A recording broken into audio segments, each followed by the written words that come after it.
সরাসরি ট্রেন চলাচল। পাবনা থেকে রাজধানী ঢাকা এবং ঢাকা থেকে পাবনা সরাসরি ট্রেন চলাচলের উপযোগী করতে চলছে নানা প্রস্তুতি। এই খবরে উচ্ছ্বসিত পাবনাবাসী। শামসুল আলমের প্রতিবেদন। রেলওয়ে শ্রমিকদের শেষ সময়ের ব্যস্ততা, কোথাও চলছে লাইনের সংস্কার, কোথাও বা সৌন্দর্য বর্ধন। রাজধানীর সঙ্গে সরাসরি ট্রেন চালুর দীর্ঘ অপেক্ষার অবসান হতে যাচ্ছে পাবনাবাসীর। 800,000 টাকার টিকিট কেটে বাসে চললেও দেখা যাচ্ছে যে জায়গায় জায়গায় জল পাইছে। বাসের চেয়ে ভাড়া কম হবে, ধরেন 200-250-300 টাকার ভিতরে আমরা ঢাকা যেতে আসতে পারবো। সরাসরি ট্রেন চালু হলে ঢাকার পথে সময় ও ভোগান্তি কমবে, বাড়বে যাতায়াতের স্বস্তি। অপেক্ষার অবসান ঘটিয়ে যমুনা সেতু হয়ে পাবনা ঢাকা পাবনা রুটে চলার অপেক্ষায় সপ্তপদী এক্সপ্রেস ট্রেন।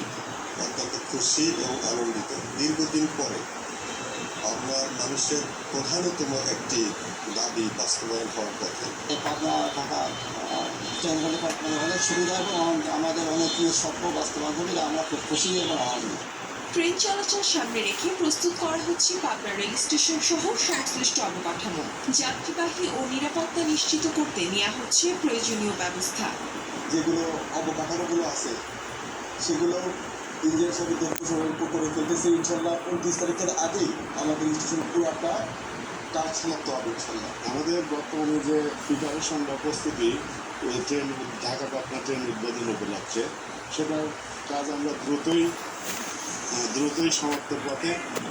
পুরা দিনে আমরা চলছি যতটুকু বিউটিফিকেশন করা যায় এবং অনুষ্ঠানের যাবতীয় আয়োজন যাতে সুষ্ঠু সুন্দরভাবে হয় সেই চেষ্টায় আমরা কাজ করে যাচ্ছি।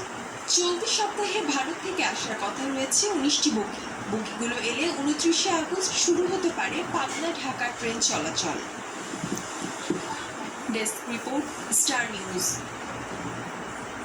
দেশের সবচেয়ে সাশ্রয়ী ও নিরাপদ গণপরিবহন হয়েও নানা সংকটে চলছে রেলওয়ে।